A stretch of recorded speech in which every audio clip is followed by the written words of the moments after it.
উমামা ফাতেমা বৈষম্য বিরোধী ছাত্র আন্দোলনের নেত্রী। তিনি বৈষম্য বিরোধী ছাত্র আন্দোলনের প্ল্যাটফর্ম থেকে সরে গিয়েছেন, পদত্যাগ করেছেন।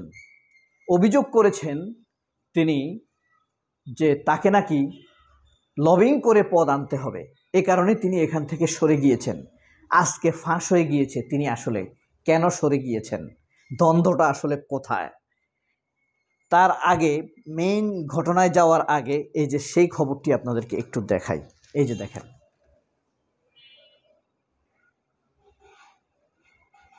দেখেছেন বৈষম্য বিরোধী ছাত্র আন্দোলন থেকে সরে গেলেন লড়াই করা উমামা ফাতেমা। জুলাই আন্দোলনে নেতৃত্ব দান করে ছাত্র প্ল্যাটফর্ম বৈষম্য বিরোধী ছাত্র আন্দোলন থেকে এবার সরে দাঁড়ালেন সংগঠনটির সাবেক মুখপাত্র উমামা ফাতেমা।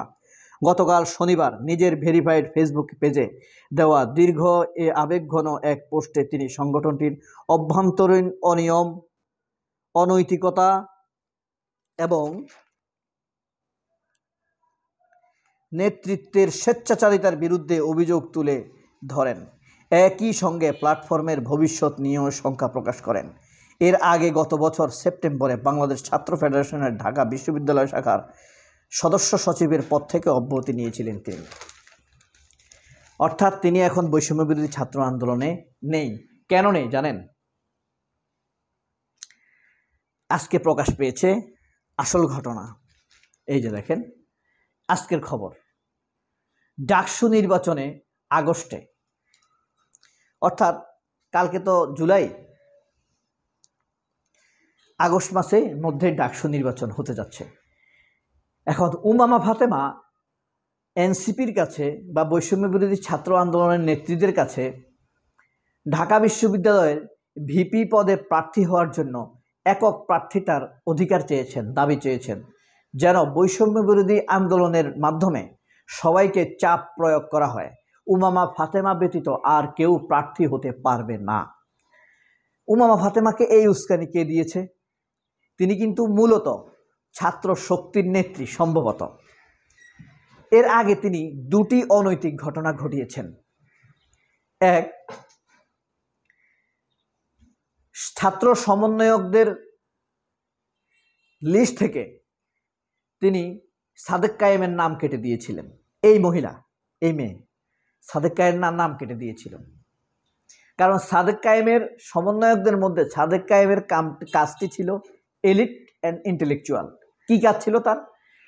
ছাত্র বৈষম্য, শেখ হাসিনার বিরুদ্ধে যে আন্দোলন হচ্ছে, যে ঘটনাগুলো ঘটছে, সেখানকার চৌম্বক ঘটনাগুলো পৃথিবীর CNN, BBC, আল জাজিরা যত প্রতিনিধি আছে তাদের মাধ্যমে ওই চ্যানেলগুলোতে পাঠানো কাজ ছিল এই সাদেক কায়েমের কাজ। অর্থাৎ যে এখন যাকে আমরা এখন শিবির হিসেবে চিনি, তখন তো আর শিবির হিসেবে কেউ চিনত না। তার কাজগুলো ছিল ভিআইপি কাজ, পৃথিবীর বিভিন্ন দেশে পাঠানো। তারপরে Saudi embassy, American embassy, Canadian embassy, France embassy, German এম্বাসিতে বাংলাদেশে ঘটে যাওয়া অমানবিক, অনৈতিক ঘটনাগুলো পাঠানো, হ্যাঁ, এবং সেখান থেকে মন্তব্য নেওয়ার চেষ্টা করা। এটা সাক্ষী হলো কে জানেন? জুলকারনাইন সাহের স্বামী। জুলকারনাইন সাহের স্বামী এটা কিন্তু প্রকাশ করে দিয়েছে সব। তখন তো সায়েরকে আমরা তখনও ভালো জানি। যাই হোক, ভালো জানি আর খারাপ জানি, সায়ের যে ভালো কিছু ভূমিকা রাখছে এটা তো স্বীকার করতে হবে, তাই না? তাকে আপনি খারাপ জানেন, সমস্যা নাই, কিন্তু জুলকারনাইন সাহের কিছু যে ভালো ভূমিকা রাখছে আন্দোলনে, এটা অস্বীকার করার কোনো সুযোগ নেই।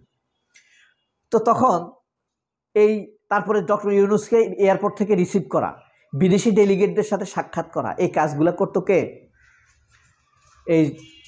এই সাদেক কায়েম, শিবিরের নেতা। আসতে পরবর্তীতে তার তো লোভ নেই, তাকে কিন্তু উপদেষ্টা করার জন্য অফার করা হয়েছিল, হ্যাঁ, কিন্তু সে তার সংগঠনে ফিরে গিয়েছে, শিবিরে ফিরে গিয়েছে। এই ছিল উমামা ফাতেমার 1 নম্বর নৈতিকতা, এখান থেকে সাদেক কায়েমের নাম কেটে দেয়া। উমামা ফাতেমার 2 নম্বর নৈতিকতা, যখন উমামা ফাতেমাকে জিজ্ঞেস করা হয় যে এই যে সাদেক কায়েম শিবির করত গোপনে, এখন শিবিরে ফিরে গিয়ে প্রমাণ করেছে, তখন উমামা ফাতেমা বলেছিল এটি অনৈতিক, এটি ঠিক হয়নি। পরে ধরা পড়ে গেছে উমামা ফাতেমা নিজেও আরেকটি ছাত্র সংগঠন করত, নিজেও ছাত্র শক্তির ঢাকা বিশ্ববিদ্যালয়ের সদস্য সচিব ছিল, অর্থাৎ সেক্রেটারি ছিল ভারপ্রাপ্ত। নিজে যে অনৈতিকতাটা করেছে সেই অনৈতিকতা তিনি আরেকজনের উপরে চাপিয়েছেন।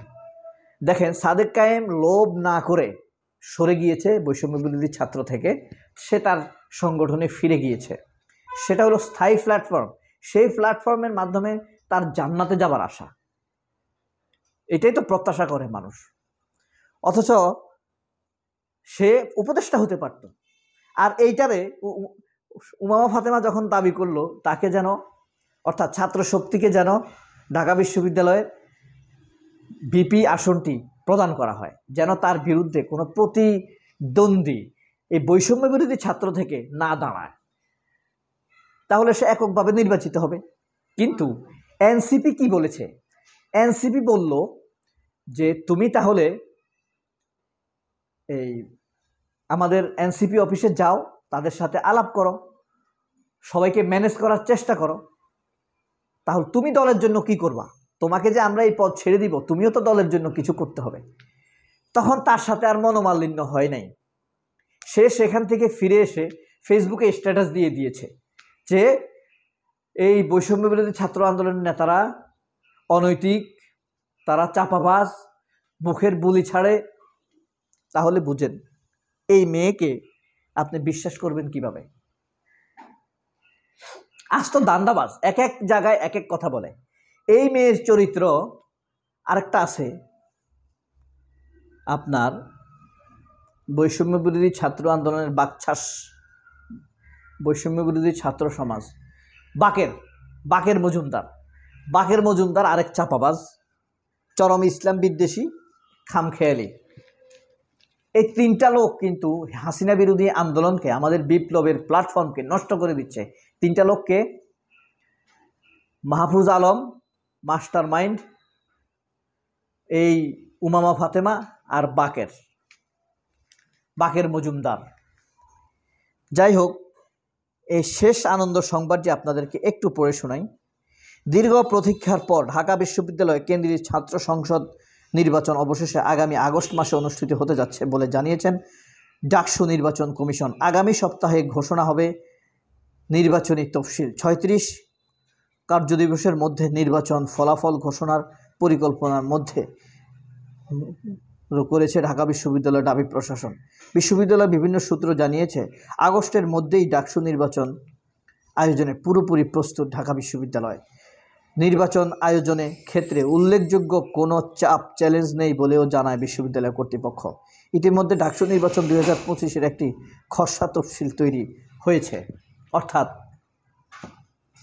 একবার ডাকসু নির্বাচন হয়েছিল 90 সালে। ডাকসুর সর্বশেষ ভিপি ছিল তখন আমানুল্লাহ আমান, বিএনপির কামান। কিন্তু সেই 30 বছর পর 2018 সালে সম্ভবত নির্বাচন হয়। এই নির্বাচনে প্রার্থী হয়েছে ভিপি নূর, মনে আছে, ছাত্রলীগের শোভন, এবং বিজয়ী হয়েছে ভিপি নূর। সেই হিসাবে সর্বশেষ ভিপি হলো ভিপি নূর। এখন আমরা পরবর্তী নির্বাচনের প্রত্যাশায়। কে হবে? সাদেক কায়েম, নাকি উমামা ফাতেমা, নাকি বাকের মজুমদার, নাকি ছাত্রদলের রাকিব কি প্রার্থী হতে পারবে? রাকিব কিন্তু আমার 2 বছরের বড়, ঠিক আছে? রাকিবের বয়স এখন 43 বছর, বুঝছেন? এখনও সে ছাত্র দলের সভাপতি। সবাই অনেক ভালো থাকবেন। আল্লাহ হাফেজ, আসসালামু আলাইকুম।